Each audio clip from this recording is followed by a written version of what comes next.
নমস্কার আমার প্রিয় বন্ধুরা, আজকে আমি তোমাদেরকে ক্লাস 8-এর ইতিহাস সম্পর্কে কিছু প্রশ্ন উত্তর তোমাদেরকে শেয়ার করব তোমাদের সঙ্গে। তো সেই জন্যে আমি আজকে ক্লাস 8-এরই এই দ্বিতীয় নম্বর চ্যাপ্টারের আঞ্চলিক শক্তির উত্থান সম্পর্কে কিছু প্রশ্ন উত্তর তোমাদের সঙ্গে শেয়ার করব, যেটা তোমাদের ভবিষ্যতের পরীক্ষায় কিন্তু আসবেই। তো সেই জন্য তোমাদেরকে অনুরোধ করব, এই চ্যাপ্টার থেকে যেসব ধরনের প্রশ্ন তোমাদের পরীক্ষার সময় আসতে পারে, তো সেগুলো প্লিজ তোমরা দেখো। এখানে জগৎ সেট সম্পর্কে শুরু করে সব কিছু, জগৎ সেটটা কী সেই সব শুরু করে যেসব ফারুকশিয়ারের ফরমান সেই সব সম্পর্কে এখানে কিন্তু আমি প্রশ্ন উত্তর আলাদাভাবে লিখে রেখেছি, যেটা তোমাদের কিন্তু ভবিষ্যতে পরীক্ষার জন্য খুবই দরকারি এবং উপযোগী একটা প্রশ্ন উত্তর, যেটা আমি তোমাদের সঙ্গে আলোচনা করব। তো ব্যাপারটা কি, তো তোমরা প্লিজ দেখো। অনেক ছাত্রছাত্রীদের ক্ষেত্রে কি হয়, এই প্রশ্নের উত্তর কোথা থেকে কতটা পর্যন্ত হবে সেক্ষেত্রে অনেকের বুঝতে পারে না। তো সেই জন্যেই আমি তোমাদের কাছে এখান থেকে কোন টাইপের প্রশ্ন আসবে এবং তার জন্য কতটা তোমাদের উত্তর লিখতে হবে, তো সেই সব সম্পর্কে এই ভিডিওতে কিন্তু সম্পূর্ণরূপে আলোচনা করা হবে। তো দেখো, আজকে আমি নিয়ে চলে এসেছি এই আঞ্চলিক শক্তির উত্থানের চ্যাপ্টারের প্রশ্ন উত্তর। তো দেখতে থাকো, আমি পড়ছি। তো দেখো, আমি লিখে নিয়েছি। এখানে প্রথমেই যে প্রশ্নটা আসছে সেটা হচ্ছে ফারুকশিয়ারের ফরমানের গুরুত্ব কী ছিল। তো তোমাদেরকে অনুরোধ করব, প্লিজ তোমরা পারলে এই প্রশ্ন উত্তরগুলো খাতায় লিখে নাও, কারণ এমনি ধরনের কিন্তু প্রশ্ন উত্তর পরীক্ষাতে কিন্তু আসেই। এবং এখানে শুধুমাত্র এই বড় প্রশ্ন না, ছোট প্রশ্নও কিন্তু রয়েছে, যেটা তোমাদের কিন্তু পরীক্ষার হলে প্রায় সময় এসেই থাকে। তো তোমাদের অনুরোধ করব, এগুলো তোমরা লিখে নিও সময় বুঝে বা সুযোগ বুঝে, তোমাদের কিন্তু ভবিষ্যতের জন্য খুবই ভালো হবে সামনের পরীক্ষার জন্য। কারণ এখানে কিন্তু খুব ভালোভাবে একটা উত্তর আমি লিখে রেখেছি তোমাদের সবার জন্য। তো দেখো, এখানে ফারুকশিয়ারের ফরমানের গুরুত্ব কী ছিল। 1717 খ্রিস্টাব্দে মুঘল সম্রাট ফারুকশিয়ার ইংরেজ ইস্ট ইন্ডিয়া কোম্পানিকে বার্ষিক 3000 টাকার বিনিময়ে বাংলায় বিনা শুল্কে বাণিজ্য করার যে ফরমান বা আদেশপত্র জারি করেন, তা ফারুকশিয়ারের ফরমান নামে খ্যাত। এই ফরমান দ্বারা কোম্পানি বলতে কি না, কোম্পানি বলতে হচ্ছে ইংরেজ কোম্পানি। তো এই ফরমান দ্বারা কোম্পানি কলকাতার কাছাকাছি 38টি গ্রাম কিনে নেওয়ার অধিকার পায়। কারা না, ইংরেজরা। তো বলা হয় এই ফরমান বাংলায় কোম্পানির অবাধ বাণিজ্যের পথ খুলে দিয়েছিল। তাহলে ইংরেজদের খুলে দিয়েছিল অবাধ বাণিজ্যের পথ, কিন্তু পরবর্তীকালে নবাব এবং কোম্পানির মধ্যে অর্থনৈতিক এবং রাজনৈতিক সংঘাতের পটভূমি তৈরি করেছিল এই ফরমান। ঠিক আছে। তো এই যে ফারুকশিয়ারের ফরমানের গুরুত্ব, এগুলো কি হয়, 2 থেকে 3 নম্বরের প্রশ্ন কিন্তু আসে। তো তার জন্য কীরকমভাবে তোমাদের উত্তর লিখতে হবে সেটা কিন্তু, বা কতটুকু উত্তর লিখতে হবে সেটা কিন্তু এখানে ভালোভাবে দেয়া রয়েছে। আশা করি তোমরা এটা ভালো করে পড়বে এবং লিখে নেবে। এরপর দেখো, কে কিভাবে ও কবে হায়দ্রাবাদে আঞ্চলিক শাসন প্রতিষ্ঠা করেছিলেন বা করেছিল। তো দেখো, সাদাত খাঁ ছিলেন অযোধ্যার নিযুক্ত মুঘল প্রশাসক। 1722 খ্রিস্টাব্দে তিনি অযোধ্যায় স্বাধীন আঞ্চলিক শাসন গড়ে তোলেন। তো স্থানীয় রাজা ও গোষ্ঠীর নেতাদের বিদ্রোহ দমনে সফল হন।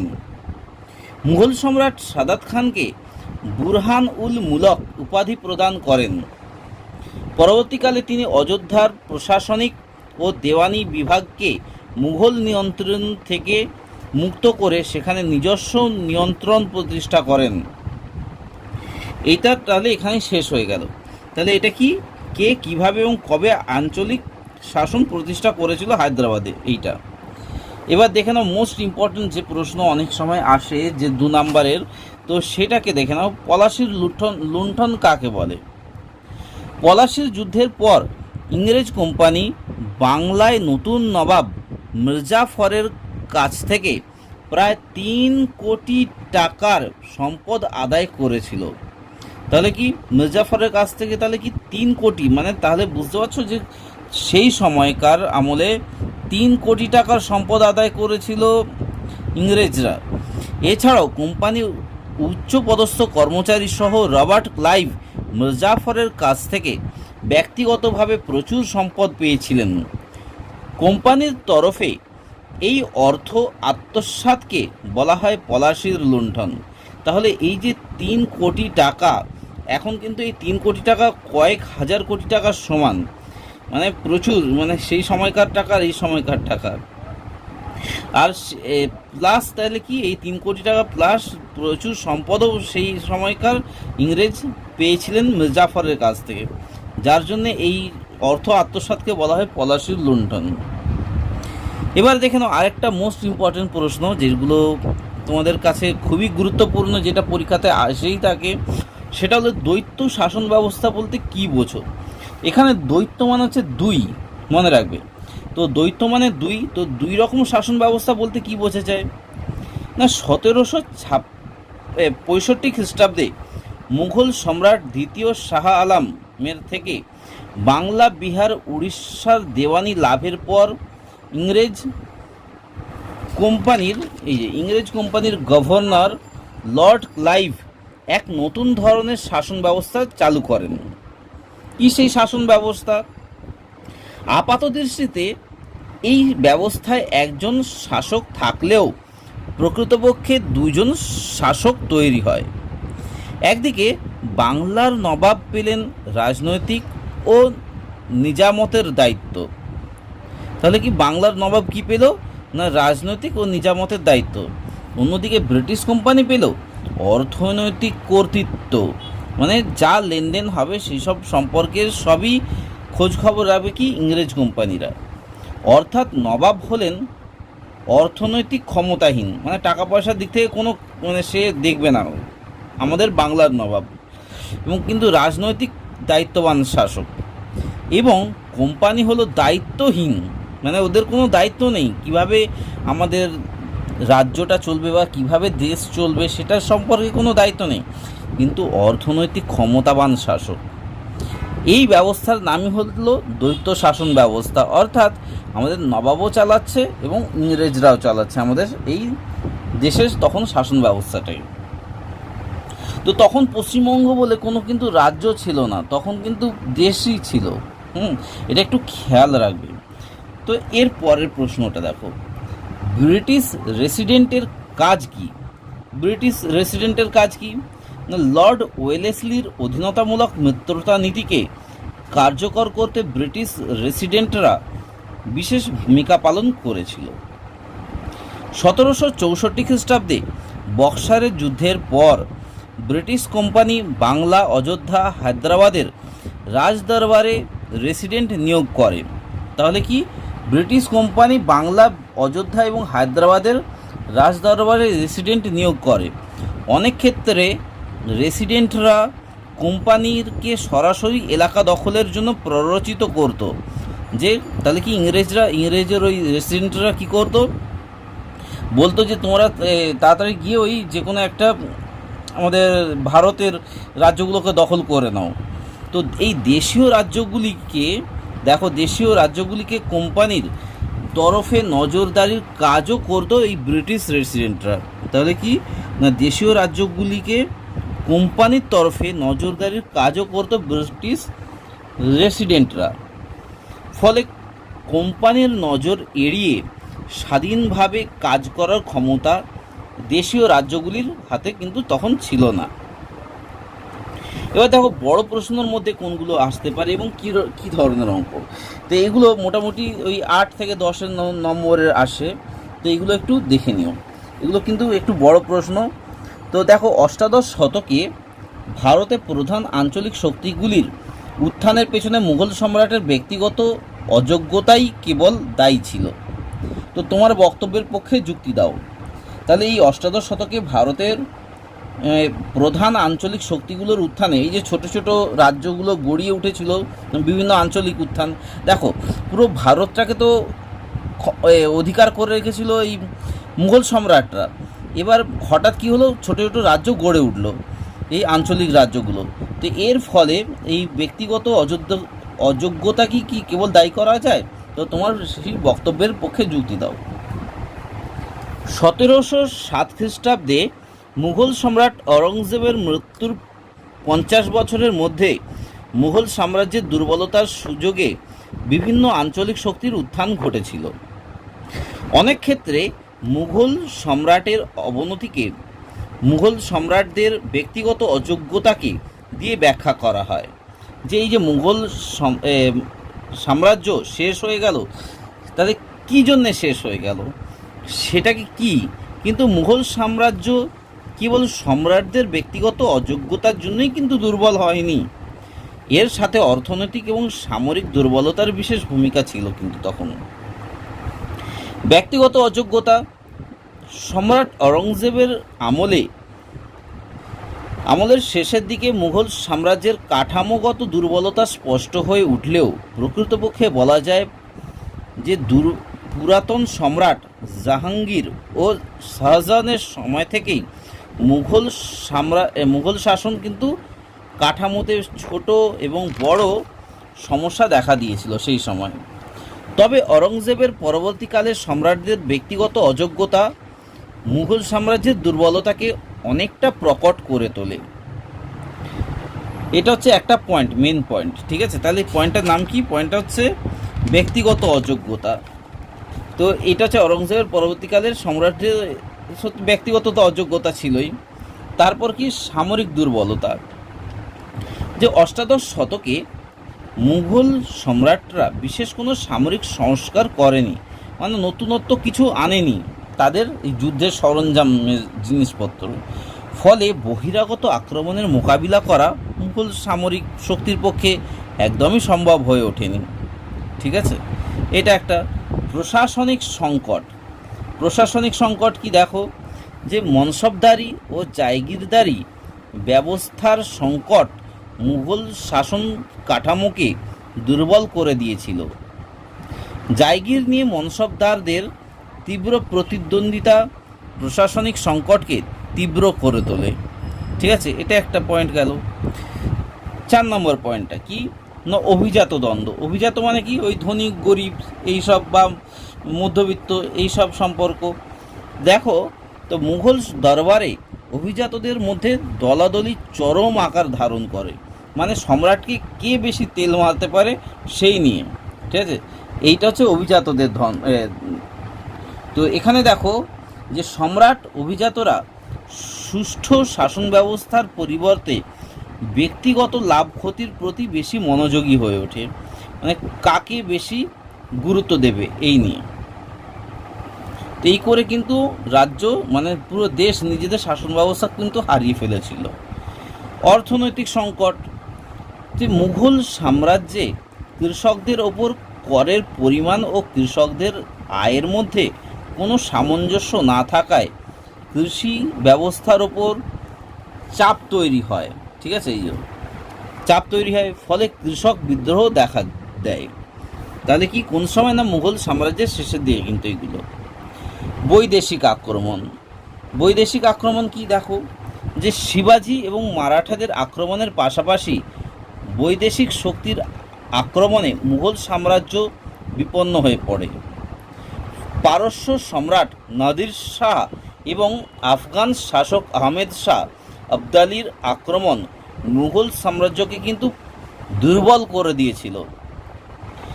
এসবের ফলে বিশাল মুঘল সাম্রাজ্যের কর্তৃত্ব দুর্বল হয়ে পড়ে। এই সুযোগে বিভিন্ন আঞ্চলিক শক্তিগুলো এক একটি অঞ্চলের সর্বেসর্বা হয়ে ওঠে, ফলে আঞ্চলিক শক্তিগুলো সরাসরি মুঘল কর্তৃত্ব অস্বীকার কিন্তু করেনি। এখানে কিন্তু এই পয়েন্টগুলো শেষ। তাহলে বুঝতে পারছো যে কীরকমভাবে তোমরা লিখবে।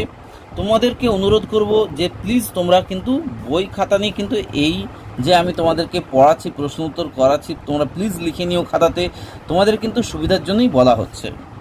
তো এর পরের 2 নম্বরটা দেখো, এটাও বড় প্রশ্নের অন্তর্গত। পলাশির যুদ্ধ এবং বক্সারের যুদ্ধের মধ্যে কোনটা ব্রিটিশ কোম্পানির ভারতে ক্ষমতা বিস্তারের জন্য বেশি গুরুত্বপূর্ণ ছিল?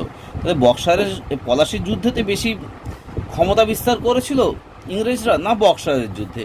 সেটা হচ্ছে আমাকে দেখাতে বলছে কোনটা বেশি গুরুত্বপূর্ণ।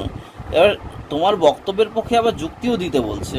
তো দেখো, সেটা বলে দিলে হবে না কিন্তু যে এই যুদ্ধটার জন্য ক্ষমতা বিস্তার করতে পেরেছিল।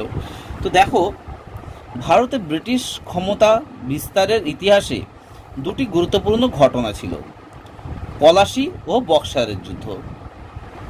1757 খ্রিস্টাব্দে পলাশির যুদ্ধে বাংলার নবাব সিরাজ উদ দৌলার বিরুদ্ধে জয়লাভের মাধ্যমে ব্রিটিশ ইস্ট ইন্ডিয়া কোম্পানির ক্ষমতা বিস্তারের প্রক্রিয়া কিন্তু শুরু হয়। যখন নবাব সিরাজ উদ দৌলাকে হারিয়ে দিল ইংরেজরা, তারপর থেকেই কিন্তু ইংরেজরা ক্ষমতা বিস্তারের জন্য কি প্রক্রিয়া শুরু করে দেয়। তবে 1764 খ্রিস্টাব্দে বক্সারের যুদ্ধে বাংলার ক্ষমতাচ্যুত নবাব মীর কাসিম ও অযোধ্যার নবাব সুজা উদ দৌলা মুঘল সম্রাট দ্বিতীয় শাহ আলম এর মিলিত জোটের বিরুদ্ধে কোম্পানির কিন্তু জয়লাভ ক্ষমতা দখলের প্রক্রিয়াকে সুনিশ্চিত করে। তাহলে এই যে বাংলার ক্ষমতা চ্যুত করার সময় কি মীর কাসিম ছিল, এবং অযোধ্যার নবাব কে ছিল? সুজা উদ্দৌলা, এবং মুঘল সম্রাট দ্বিতীয় শাহ আলম। এই তিনজন নবাব কি করলো, এক জোট বেঁধে এই ইংরেজ কোম্পানির সঙ্গে যুদ্ধ করেছিল, কিন্তু যুদ্ধ করেও কিন্তু ওরা জয়লাভ করতে পারলো না, ইংরেজরা জিতে গেল। তো সুতরাং পলাশির যুদ্ধ কিন্তু অপেক্ষা বক্সারের যুদ্ধের গুরুত্ব তুলনামূলকভাবে কিন্তু বেশি। তাহলে কার না, পলাশির যুদ্ধ অপেক্ষা বক্সারের যুদ্ধ কিন্তু তুলনামূলকভাবে বেশি। পলাশির যুদ্ধটা আসলে ছিল কি কয়েকটা কামানের লড়াই। নবাবের সিংহভাগ সেনাবাহিনী বিশ্বাসঘাতক মীর জাফরের নির্দেশে নিষ্ক্রিয় ছিল। মীর জাফর জানোই তো, বলা হয় মীর জাফর ওই তার কে ছিল, সৈনিক ছিল, ঠিক আছে। মূল যুদ্ধের সময় কি মীর জাফর নবাবের সেনাপতি ছিলেন। তো সেনাপতি কি করেছিলেন, যুদ্ধ করেননি ইংরেজদের বিরুদ্ধে, তিনি সৈনিক নিয়ে দাঁড়িয়েছিলেন। তো সেই সময় নিষ্ক্রিয় ছিল। তাই পলাশির যুদ্ধ ছিল কি একটি খণ্ড যুদ্ধ মাত্র, কিন্তু বক্সারের যুদ্ধ ছিল সামগ্রিক যুক্ত। 2 নম্বর পয়েন্টটা কি, 2 নম্বর পয়েন্টটা দেখো, পলাশির যুদ্ধে জয়লাভের পর কোম্পানি ইংরেজ ইস্ট ইন্ডিয়া কোম্পানি তার মনোনীত মির্জাফরকে বাংলার নবাবী পদে বসিয়ে সুবিধা অর্জন করলেও কোম্পানি প্রকৃতপক্ষে কিন্তু ক্ষমতা হস্তগত করতে পারেনি।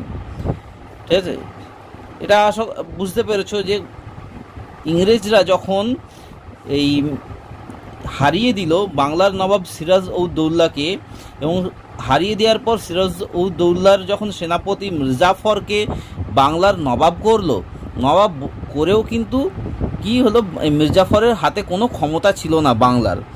তারা কিন্তু মেন যে ক্ষমতা ছিল কিন্তু ইংরেজদেরই, তারাই কিন্তু বাংলাকে তখন পরিচালিত করতো, সুবিধা অর্জন করলেও এই যে কোম্পানি কিন্তু প্রকৃত ক্ষমতা হস্তগত করতে পারেনি।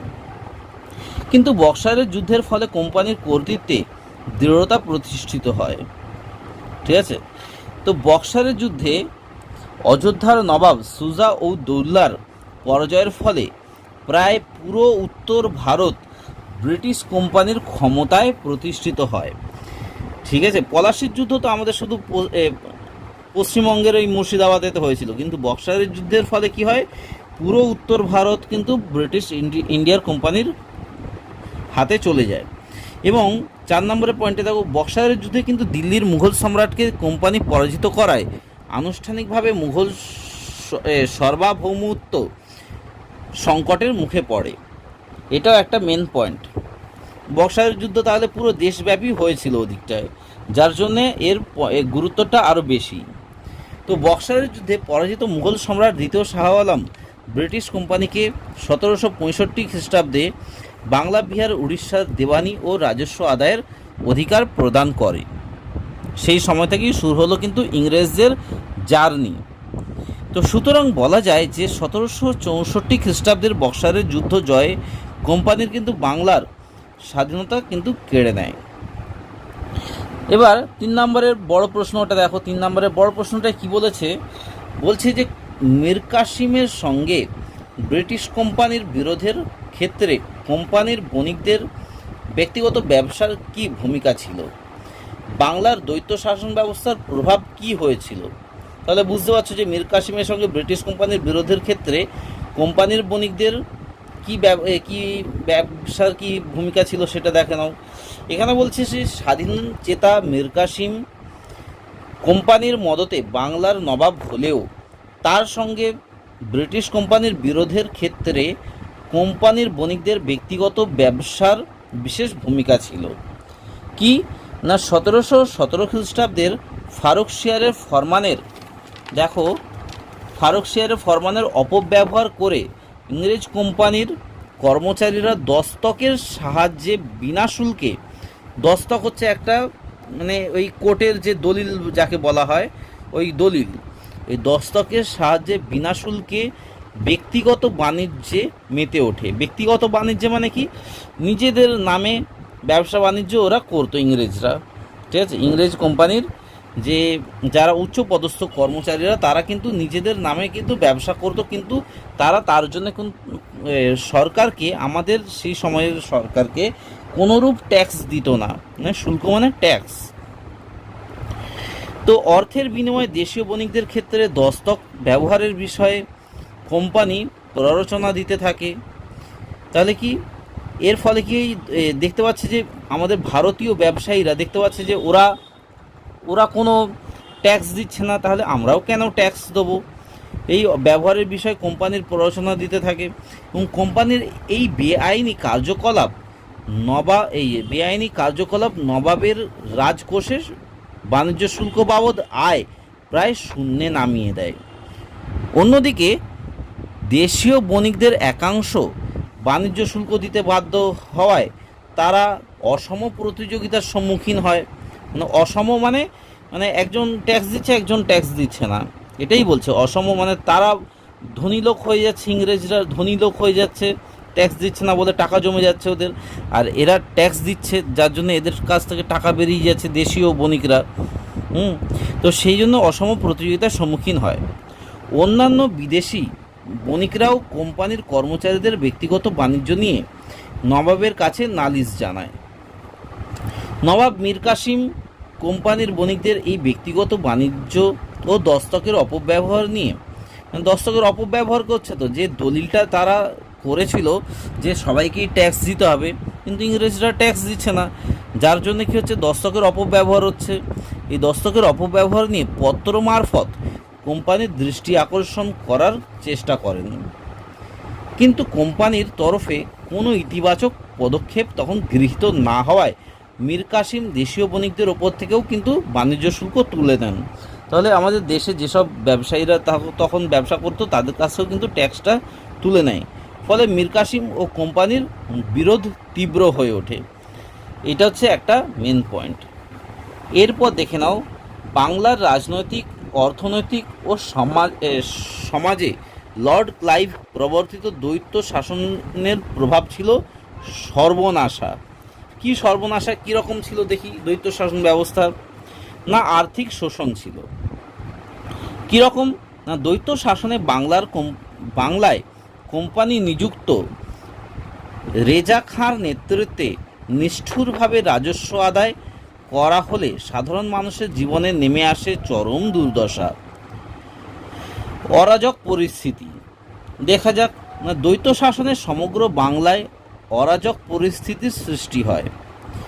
প্রশাসনের দ্বৈত নিয়ন্ত্রণ, প্রজাদের নিরাপত্তায় কিন্তু সংকট সৃষ্টি হয়। মন্বন্তর একটা পয়েন্ট কি না, দ্বৈত শাসনের প্রভাবে বাংলায় 1176 বঙ্গাব্দে বা ইংরেজিতে হচ্ছে 1770 খ্রিস্টাব্দে দুর্ভিক্ষ দেখা দেয়, ঠিক আছে। তো এর ফলে বাংলার 1/3 মানুষ অনাহারে মৃত্যুমুখে পতিত হন। এতে এর ফলস্বরূপ কী হয়েছে না 1772 খ্রিস্টাব্দে বাংলার গভর্নর লর্ড ওয়ারেন হেস্টিংস দ্বৈত শাসনের কিন্তু অবসান করে। তাহলে এই দ্বৈত শাসনের ফলে কি হয় যে মানুষের তাহলে এই অনাহারে মানে মানুষ খেতে না পেয়ে মারা যায়, ট্যাক্স দিতে দিতে সাধারণ মানুষগুলো। তো এর ফলে এইসব তারপর অরাজক পরিস্থিতি প্লাস আর্থিক শোষণ এইসব থাকার কারণে কিন্তু মানুষেরা মারা যাচ্ছিল। যার জন্য কি হলো, ওয়ারেন হেস্টিংস তখনকার যে গভর্নর ছিল ইংরেজদের, তো তারা তিনি কি করলেন, তিনি এই বিলটা শেষ করলেন, মানে এই বিলটা অবসান করলেন। এরপর দেখে নাও, ভারতে ব্রিটিশ কোম্পানির আধিপত্য বিস্তারের ক্ষেত্রে অধীনতামূলক মিত্রতা নীতি থেকে সত্ত্ববিলোপ নীতিতে বিবর্তনকে কিভাবে ব্যাখ্যা করবে? তাহলে কি ভারতে ব্রিটিশ কোম্পানির আধিপত্য বিস্তারের ক্ষেত্রে অধীনতামূলক মিত্রতা নীতি থেকে সত্ত্ববিলোপ নীতিতে বিবর্তনের কে কীভাবে ব্যাখ্যা করবে? এটাও কিন্তু একটা বড় ইম্পর্ট্যান্ট প্রশ্ন রয়েছে। কিভাবে দেখা যাক না, ভারতে ব্রিটিশ কোম্পানির রাজনৈতিক কর্তৃত্ব প্রতিষ্ঠায় লর্ড ওয়েলেসলির অধীনতামূলক মিত্রতা নীতি, তাহলে কোন নামগুলো কিন্তু মনে রাখবে, লর্ড ওয়েলেসলির অধীনতামূলক মিত্রতা নীতি এবং লর্ড ডালহৌসি, ঠিক আছে, লর্ড ডালহৌসির সত্ত্ববিলোপ নীতি ছিল দুটি কার্যকরী কিন্তু হাতিয়ার।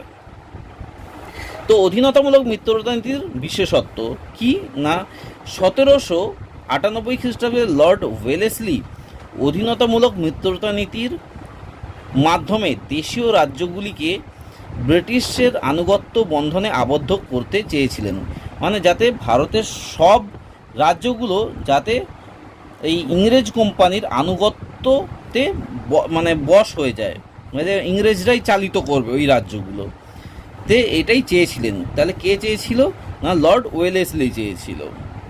এক্ষেত্রে হায়দ্রাবাদ, অযোধ্যা, মহীশূর এবং মারাঠা শক্তি কোম্পানির অধীনতা মেনে নিতে বাধ্য হয় এইসব রাজ্যগুলো। তারপর দেশীয় রাজ্যগুলি কোম্পানির রাজনৈতিক, অর্থনৈতিক, সামরিক, বাণিজ্যিক স্বার্থকে কিন্তু আস্তে আস্তে সুনিশ্চিত করে। এটা হচ্ছে খুব বড় মেন পয়েন্ট কিন্তু অধীনতামূলক মিত্রতা নীতির, এটা বিশেষত্ব।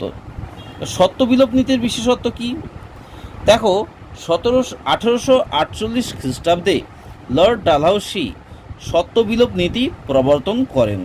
তাহলে কত খ্রিস্টাব্দে একটু মনে রাখবে, 1848 খ্রিস্টাব্দে। দেশীয় রাজ্যগুলিকে কোম্পানির প্রত্যক্ষ শাসনাধীন আনতে চেয়েছিলেন। তাহলে কি দেখে নাও যে দেশীয় রাজ্যগুলিকে কোম্পানির প্রত্যক্ষ শাসন ব্যবস্থা আনতে চেয়েছিলেন একই ধরনের। তো লর্ড ডালহৌসি একটু মনে রাখবে, লর্ড ডালহৌসি বুঝেছিলেন যে দেশীয় রাজ্যগুলি কোম্পানির মিত্র হয়ে ভারতে ব্রিটিশ সাম্রাজ্য বিস্তারে যথেষ্ট সহায়তা করেছে ঠিকই, কিন্তু এখন এই দেশীয় রাজ্যগুলির আর আলাদা ও অস্তিত্বের দরকার নেই। তাহলে একসাথে করে নেওয়া প্রয়োজন, সব আলাদা আলাদা রাজ্যগুলো রয়েছে। প্রকৃতপক্ষে লর্ড ডালহৌসির এই সত্ত্ববিলোপ নীতি ছিল লর্ড ওয়েলেসলির অধীনতামূলক মিত্রতা নীতির স্বাভাবিক পরিণতি, মানে দুটো প্রায় একই রকমের বলা যেতে পারে। সুতরাং বলা যায় অধীনতামূলক মিত্রতা নীতি গ্রহণ করে দেশীয় রাজ্যগুলি তাদের ন্যূনতম যে অস্তিত্ব বজায় রেখেছিল, সত্ত্ববিলোপ নীতির দ্বারা লর্ড ডালহৌসির এই দেশীয় রাজ্যগুলিকে দখল করে ব্রিটিশ সাম্রাজ্যের প্রত্যক্ষ শাসনাধীনে আনেন। তাহলে বুঝতে পেরেছ তো, এই সত্ত্ববিলোপ নীতির দ্বারা লর্ড ডালহৌসি এই দেশীয় রাজ্যগুলিকে দখল করে ব্রিটিশ সাম্রাজ্যের প্রত্যক্ষ শাসনাধীন আনেন, পুরো নিজেদের অধিকারে এনেছিল এই সত্ত্ববিলোপ নীতির দ্বারা লর্ড ডালহৌসি। তো একটি বাক্যে এবার উত্তর দিতে বলছে, তো প্রশ্নগুলো কিন্তু এখানে কমপ্লিট হয়ে গেল, ঠিক আছে। তো এবার ছোট ছোট প্রশ্ন যেটা একটা বাক্যে উত্তর দিতে হবে। তো দেখো আমি সেটা করাচ্ছি, এই শর্ট কোশ্চেনগুলোকে একটু ভালো করে মনোযোগ সহকারে দেখো। একটা যে কোন মুঘল সম্রাট মারা যাওয়ার পর মুঘল সাম্রাজ্যের শক্তি কমতে শুরু হয় না, মুঘল সম্রাট অরঙ্গজেব। তাহলে অরঙ্গজেবের মারা যাওয়ার পর থেকেই কিন্তু মুঘল সাম্রাজ্যের কিন্তু শক্তি কমতে থাকে। কাকে অরঙ্গজেব সুবা বাংলার দেওয়ান হিসেবে নিযুক্ত করেছিলেন? না মুর্শিদ কুলি খানকে। তোমরা জানোই মুর্শিদ কুলি খান হচ্ছেন মুর্শিদাবাদের নবাব ছিলেন, তখন বাংলার নবাব। কোন মুঘল সম্রাট বাংলার দেওয়ান পদে মুর্শিদ কুলি খান নিয়োগ পাকাপাকি করে দিয়েছিলেন? তাহলে কি কোন মুঘল সম্রাট বাংলার দেওয়ান পদে মুর্শিদ কুলির নিয়োগ পাকাপাকি করে দিয়েছিল? না ফারুক শিয়ার। আহমেদ শাহ আবদালি কত খ্রিস্টাব্দে ভারতবর্ষ আক্রমণ করেছিল? 1756 খ্রিস্টাব্দে। ঢাকা নগরীর অপর নাম কি ছিল? ঢাকা নগরীর অপর নাম ছিল হচ্ছে জাহাঙ্গীরনগর। এই শর্ট কোশ্চেনগুলো প্রায় সময় কিন্তু পরীক্ষাতে আসে, তোমাদেরকে অনুরোধ করব তোমরা প্লিজ এই শর্ট কোশ্চেনগুলোকে ভালো করে ফলো করো। মুঘল আমলে বাংলার একজন হিন্দু ব্যবসায়ীর নাম লেখো। মুঘল আমলে বাংলার একজন হিন্দু ব্যবসায়ীর নাম হচ্ছে উমিচাঁদ, একটু মনে রাখবে উমিচাঁদ, ঠিক আছে। তারপরের প্রশ্নগুলো দেখো আমি করাচ্ছি, যে মুঘল আমলে মুর্শিদাবাদের বিখ্যাত মূলধন বিনিয়োগকারী কে ছিলেন? না মুঘল আমলে মুর্শিদাবাদের বিখ্যাত মূলধন বিনিয়োগকারী ছিলেন জগৎ শেঠ। মুর্শিদাবাদের ট্যাক্সাল কে পরোক্ষভাবে নিয়ন্ত্রণ করত? মুর্শিদাবাদের ট্যাক্সাল কে পরোক্ষভাবে নিয়ন্ত্রণ করত? না জগৎ শেঠ। অষ্টাদশ শতকে মুর্শিদাবাদের রাজনীতি ও অর্থনীতিতে বণিকদের কি বলা হতো? তাহলে অষ্টাদশ শতকে মুর্শিদাবাদের রাজনীতি ও অর্থনীতি বণিকদের বলা হতো বণিক রাজা। কাটরা মসজিদের প্রতিষ্ঠাতা কে ছিলেন? নবাব মুর্শিদ কুলি খান কাটরা মসজিদের প্রতিষ্ঠাতা ছিলেন। আলীবর্দী খানের মৃত্যুর পর কে নবাব হন? আলীবর্দী খানের মৃত্যুর পর বাংলার নবাব হন সিরাজ উদ দৌলা। কার শাসনকালে বাংলার বর্গী আক্রমণ ঘটেছিল? তাহলে কার শাসনকালে বাংলায় বর্গী আক্রমণ ঘটেছিল? বর্গী হচ্ছে বিদেশি শত্রুকে বর্গী বলা হতো। না আলীবর্দী শাসনকালে বাংলায় কিন্তু বর্গী আক্রমণ ঘটেছিল। চীন কুলিচ খানকে নিজাম উল মুলুক উপাধি কে দিয়েছিল? না চীন কুলিচ খানকে নিজাম উল মুলুক উপাধি দিয়েছিলেন মুঘল সম্রাট ফারুক শিয়ার, ঠিক আছে। তো এগুলো একটু ভালো করে দেখবে। মুঘল সম্রাট মোহাম্মদ শাহের আমলে চীন কুলিচ কে উপাধি নিয়েছিলেন? না আসাফ ঝাঁ উপাধি নিয়েছিল। কে? না কি উপাধি নিয়েছিল? না চীন কুলিচ। এবার দেখে নাও, কলকাতা দখল করে সিরাজ তার নাম কি দিয়েছিল? যখন কলকাতা দখল করেছিল সিরাজ উদ দৌলা, এবং যে সময় এই কলকাতা ছেড়ে তখন ইংরেজরা ভয়তে চলে গিয়েছিল ফলতাতে, তো তখন সেই সময় কলকাতা দখল করার পর সিরাজ উদ দৌলা কলকাতার নাম কি রেখেছিল? না আলীনগর, ঠিক আছে, আলীনগর। মহারাষ্ট্র পুরাণ কার রচনা? মহারাষ্ট্র পুরাণ কে লিখেছে? না গঙ্গারাম লিখেছে। এই শর্ট কোশ্চেনগুলো প্লিজ তোমরা ফলো করো, এই শর্ট কোশ্চেন কিন্তু পরীক্ষাতে প্রায় হামেশাই চলে আসে। তো কত খ্রিস্টাব্দে সুজা উদ দৌল্লা অযোধ্যার শাসক হন? না 1754 খ্রিস্টাব্দে সুজা উদ দৌল্লা অযোধ্যার শাসক হন। ফরমান শব্দের অর্থ কি? ফরমান শব্দের অর্থ হচ্ছে আদেশ। কত খ্রিস্টাব্দে মারাঠা আক্রমণের সময় আলীবর্দী খান ইংরেজ কোম্পানির থেকে 30 লক্ষ টাকা দাবি করেছিলেন? তাহলে কত খ্রিস্টাব্দে মারাঠা আক্রমণের সময় আলীবর্দী খান ইংরেজ কোম্পানির থেকে 30 লক্ষ টাকা দাবি করেছিলেন? না 1744 খ্রিস্টাব্দে। কত খ্রিস্টাব্দে সিরাজ উদ দৌলা ব্রিটিশদের হারিয়ে কলকাতা দখল করেছিল? না 1756 খ্রিস্টাব্দে। 1756 খ্রিস্টাব্দে সিরাজ উদ দৌলা কলকাতা আক্রমণ করলে ইংরেজরা কোথায় পালিয়ে যায়? না ফলতায় পালিয়ে যায়। অন্ধকূপ হত্যার কাহিনী কে রচনা করেন? হলওয়েল নামে এক লেখক ছিলেন যিনি অন্ধকূপ হত্যার কাহিনী রচনা করেছিলেন। কে অন্ধকূপ হত্যার কাহিনীকে অতিরঞ্জক বলে প্রমাণ করেছিলেন? না অক্ষয় কুমার মৈত্রেয়। তিনি অন্ধকূপ হত্যার কাহিনীকে অতিরঞ্জক বলে প্রমাণ করেছিলেন। আলীনগরের সন্ধি কত খ্রিস্টাব্দে হয়েছিল? না 1756 খ্রিস্টাব্দে আলীনগরের সন্ধি হয়েছিল। পলাশির যুদ্ধের পর বাংলার নবাব কে হন? মির্জাফর। পলাশির যুদ্ধের পর তখন কি হয়েছিল, মির্জাফর সেনাপতি ছিল, ঠিক আছে। তো কার না, সিরাজউদ্দৌলার সেনাপতি ছিল। তো সিরাজউদ্দৌলা হেরে যাওয়ার পর তো মির্জাফরকে তাহলে বাংলার নবাব করেছিল ইংরেজরা। কোন মুঘল সম্রাট বক্সারের যুদ্ধে মীর কাসিমের পক্ষে ছিলেন? না, মুঘল সম্রাট দ্বিতীয় শাহ আলম বক্সারের যুদ্ধে কিন্তু মীর কাসিমের সঙ্গে ছিলেন। এখানে আরেকটা প্রশ্ন, এলাহাবাদের দ্বিতীয় চুক্তিটি কবে স্বাক্ষরিত হয়? 1756 খ্রিস্টাব্দে এলাহাবাদের দ্বিতীয় চুক্তিটা কিন্তু স্বাক্ষরিত হয়। তোমাদের এই শর্ট কোশ্চেনটাই আমি এখানটায় শেষ করে দেবো এবং পরবর্তী সময়ে কিন্তু পরবর্তী ভিডিওতে আমি অন্য প্রশ্ন নিয়ে আবার আসবো। দেখো আমি সেটা দেখে নিচ্ছি। মহীশূর শার্দুল কাকে বলা হয়? টিপু সুলতানকে কিন্তু মহীশূর শার্দুল বলা হয়। চতুর্থ ইঙ্গ মহীশূর যুদ্ধ কত খ্রিস্টাব্দে হয়েছিল? 1799 খ্রিস্টাব্দে চতুর্থ ইঙ্গ মহীশূর যুদ্ধ হয়েছিল।